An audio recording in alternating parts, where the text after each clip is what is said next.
What's up, guys? This week's training tip is all about how to properly warm up before a run. So earlier this week, I wrote a blog post called What Runners Need to Know About Strength Training.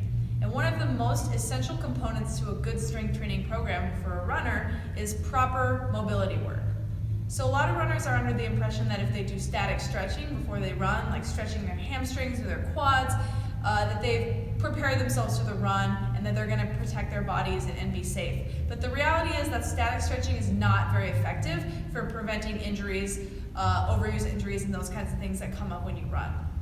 So I want to show you today is a short warm-up that you can perform at the gym, at home, at a park, anywhere you are that you're going to go for a run.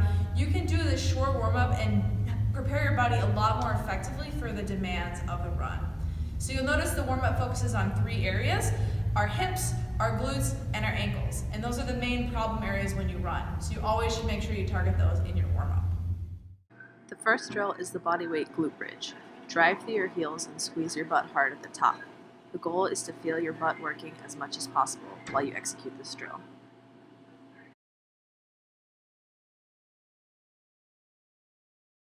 The second drill is the clam. Lie on your side and bring your knees toward your chest. Keep your heels touching and then open up your hips as demonstrated. You should feel this one more on the side of your butt and in your hips. The next 2 drills are 2 variations of hip rockers. The goal of the hip rocker is to open up your hips. You position your knees a little bit wider for this one with your feet close together, arms out in front of you. Keeping your spine flat, rock back and forth. The split stance rocker is very similar to the previous rocker. With this one, you extend one leg out to the side with your foot flat on the floor. This one, you'll feel a big stretch in the groin and on the inside of your leg.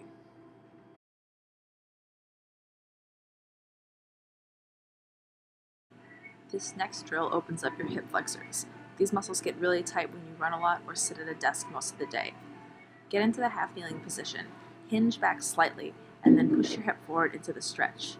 Notice that I don't lean forward excessively. You just need to get nice and tall to feel the stretch.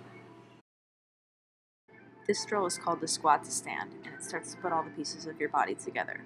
Start in your squat stance. Reach down and touch your toes, or get as close as you can. Then sink into a deep squat with your knees on the outside of your arms. One side at a time, reach up towards the ceiling and rotate your chest open. Then raise your hips towards the ceiling to get a stretch in the hamstrings. Last but not least, warm up your ankles. I'm showing this here with a wall, but you can use a tree or any other immobile object. Raise your foot as high as you can and then gently press your knee in to increase the stretch on your calf.